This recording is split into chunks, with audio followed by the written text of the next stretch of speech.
More legislature. Sorry if you were getting bored of it. We got more coming up. Utah legislature overrides governor's veto of transgender athlete bill. So what they did was they put in the transgender athlete bill, right? And it went to the governor's desk, and the governor vetoed the thing. And so after a veto, it comes back to the lawmakers, and you have to go to class. Oh, hi there. Well, thanks, Jordan, for coming by. The rest of them will be on YouTube later, so if you want to check them out there, that's great. But yeah, thank you. Hope you have a great day at class. But yeah, so after it got vetoed, it goes back to the legislature, and if they can do like a supermajority, they can override the governor's veto and pass it. And so that's what they've done. And when the governor vetoed it, he penned this really emotional letter, basically pleading to people to, I don't know, have some perspective. It's so funny because the same people using the mutilation argument are the same ones who defended Christian circumcision a decade or two ago. Yeah. Go figure. All right. The measure bars transgender athletes from competing in girls' sports. Lawmakers expect it to be challenged in courts. And of course. Yeah, it'll be challenged in courts. All right. Let's get into it. The Utah state legislature voted on Friday to override the governor's veto and enacted a bill that would bar young transgender athletes from participating in girls' sports, making the state the 12th in the country to enact such legislation. 12 states. Hi, Dahlia. How's it going this morning? Hope you're well. The new law, which is known as HB 11, will most likely be challenged in court, legislature said. But if a lawsuit occurs, the measure would trigger a commission of experts who would determine eligibility in individual cases and evaluate students' physical characteristics, such as height, weight, and wingspan, the legislation states. The law takes effect on July 1st. Oh, thank you. Thank you, Dahlia. I appreciate you. Hi, Big Douche. How's it going? You've got a really interesting name. Most Republicans in the legislature who voted for the override said they were concerned about fairness in girls' sports, while Democrats who voted against it argued that transgender youth would feel unnecessarily targeted and that their mental health would suffer. Governor Spencer Cox, a Republican in his first term who is up for re-election in 2024, faced political pushback from his party when he denounced the bill this month after it was passed at the last minute by Republican state senators. He said in a letter explaining his veto on Wednesday that he was concerned an outright ban would place the lives of transgender children at risk and believed the bill had not been sufficiently discussed. So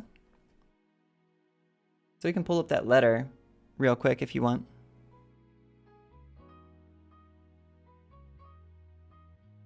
I wish they'd just link to the letter instead of linking to Twitter.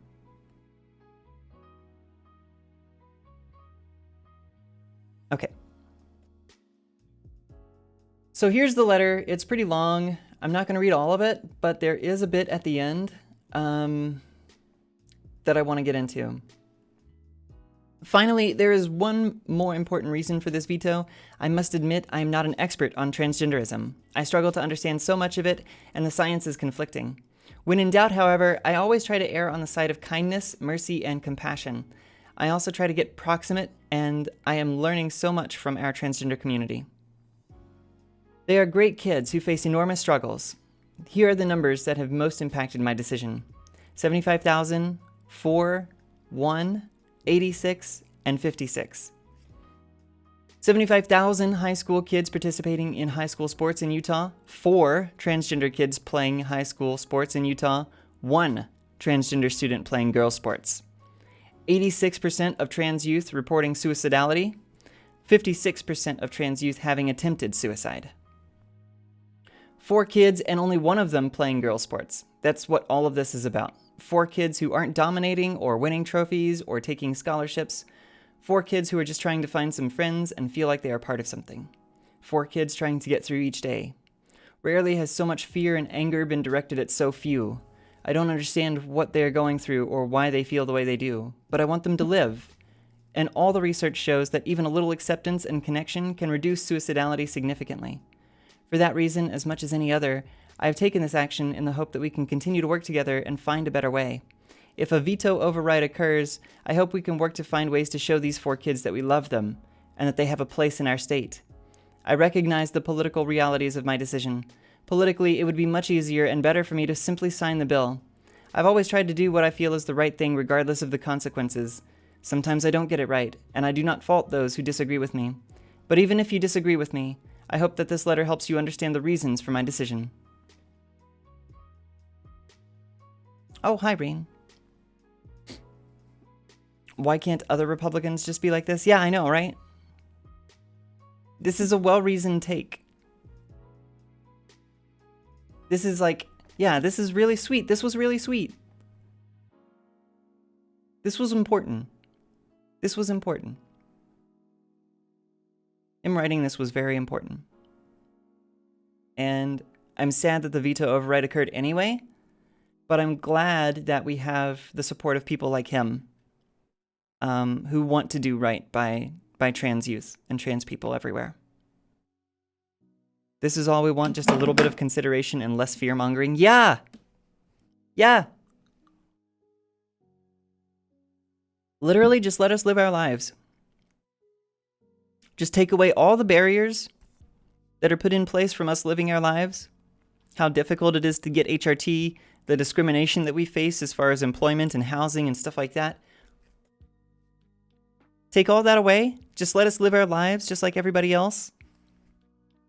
That's all we need. That's all we want. That's all we need. That's all we care about. There's no secret cabal of trans people trying to do something or trying to make everybody trans or something like that. No. We're just trying to find some comfort within ourselves. You know, some identity. So many of us have this feeling of this disconnect between our minds and our bodies, and all we're doing is just trying to rectify that disconnect.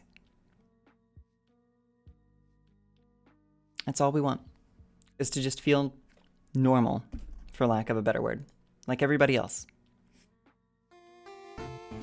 Mercadian Merchant, thanks for the follow. Appreciate that. Supporters of the measure, however, say that number will increase.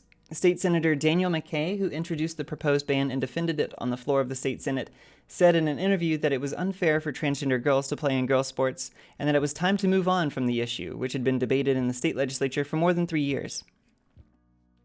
11 other states have enacted similar laws in recent years as sports participation by transgender girls and women becomes an increasingly divisive topic among political leaders and athletic organizations. I was just talking to Gwen about how most people wouldn't mind us if it weren't for how we are painted as monsters in the media. All I want to do is transition and chill. Yeah. Exactly. 3 state legislatures in Kansas, Louisiana, and North Dakota passed similar bills targeting transgender athletes last year that were ultimately vetoed by their governors. On Monday, Governor Eric Holcomb of Indiana, a Republican, vetoed a similar bill, saying it would have most likely been challenged in the court and would not have solved any pressing issue. Republican lawmakers are expected to override his veto too.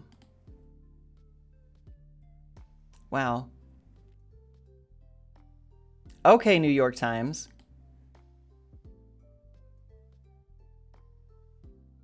All right. The Arizona legislature passed a bill on Thursday that would prevent transgender students from participating in girls' sports teams. Governor Doug Ducey, a Republican, has... Oh, wait. Did I already read that? No. We just covered Arizona. That's what it was. Okay. Has not said whether he would sign it, and his office did not immediately respond to a request for comment on Friday. Mr. Cox appeared to be aware of the political risk he was taking with his veto, while writing that it would be much easier and better for me to simply sign the bill. He made his decision because he tried to do what I feel is the right thing, regardless of consequences. I want them to live, he said of transgender student athletes, adding that their mental health could be worsened by the bill and could increase their risk of dying by suicide. Mr. Cox's veto reflected varied political and personal equations in a state still receptive to a moderate brand of republicanism, exemplified by Senator Mitt Romney, local political figures and analysts said. Those factors included a fear that anti-transgender legislation was bad for attracting and retaining businesses, Mr. Cox's own history of being sensitive to LGBTQ concerns, and a frustration with lawmakers in his own party who felt he had blindsided them in passing the legislation. May I ask if trans boys and men are mentioned in these bills at all? Often? No. In this specific case? No. This specific case for Utah is specifically about girls' sports. Girls' sports. There's nothing in here at all about trans boys. In the letter, it's revealed that there are 4 transgender students, and one of them is participating in girls' sports in Texas. So you could take the implication that the other 3 are participating in boys' sports, but it's not explicitly stated anywhere. It almost seems that there are only 4 transgender students in all of Texas. Yeah, no, it's not about fairness. It's not about athleticism. It's not about replacing any group. No. It's all about, I find these people gross, and I want to do something about it. And so they do shit like this. Trans women are the wedge they want to use to roll back anything towards social equity. That's right. Legislators also passed a bill that will indemnify school districts and fund the costs of expected lawsuits. Republican senators and House members who hold a supermajority in both chambers met virtually on Monday and determined that they could muster the 2/3 threshold needed for an override, Mr. McKay said. Troy Williams, the executive director for Equality Utah, an LGBTQ rights organization, was involved with the bill's negotiations and had advocated allowing transgender youth to participate in girls' sports. He said he had heard from Republican senators that if they did not vote for the ban, they would lose their race in upcoming elections. Mr. Williams described the ban as cruel, discriminatory, and an attempt by Republican legislators to drive up support on a culture war issue as they contend with challenges in their own party primaries.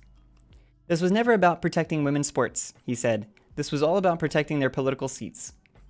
State Senator Daniel W. Thatcher, a Republican who voted against the bill, said on Friday that he considered voting in favor of an override in order to impose his stance at an upcoming Republican state convention, but he decided on Friday to vote against the override, saying the bill was flawed and would hurt the transgender community.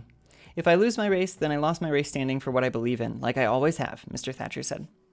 State Representative Kara Birkland, a Republican and chief sponsor of the bill, who also coaches girls basketball, said that she had been initially open to compromises but decided that a ban was the best solution because it would, quote, preserve the integrity of women's sports. Sue Robbins, who serves on Equality Utah's Transgender Advisory Council, said she was disappointed in her legislators. They decided to just stop talking and put a ban in place because it was too much work for them, Ms. Robbins said, and I just don't think that's good governance. It's not. It's not good governance. A good Thatcher can't be real. The idea is to legislatively make our lives more complicated and make us seem unreasonable. That way we aren't seen in public out of fear. God damn it. Why is this thing so fucking... Are you clogged, Missy? What's going on here? So yeah, pretty gross stuff coming out. Pretty gross legislature coming out.